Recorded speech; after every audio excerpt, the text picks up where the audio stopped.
जय जगन्नाथ। जीवनर सूत्र आम पार्टी समस्तंक पई प्रशंसार शब्द उच्चारण न हो पछके किंतु आम पार्टी क्या समालोचना बा निंदा कला भली शब्द न बाहर निश्चिंत भाव प्रयत्न करा जाई परिबे। जदि आमे आमर थाली अन्न मुठाए बाहर करी काहाकु खाइबाकु देई परिबा नाही ताहेले काहाटारु खाद्यर एक कणिकाए छड़े नेबार दुस्साहस करिबा मध्य उचित नुहे। जदि आमे पुण्य करिबारे असमर्थ तेबे आमको पाप आचरण न करिबा पई मध्य प्रयास करिबाकु पड़िबो।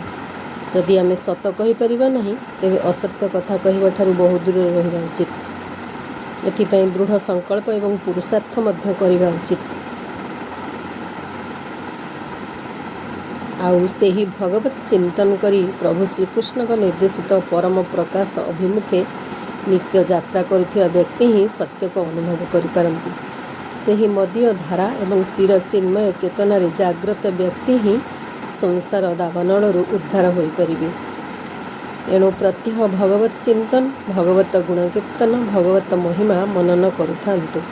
जीवन रे भक्ति रूपक अदृश्य अमृत फलर रस आस्वादन करी विभु प्रेम विभोर हो जातु।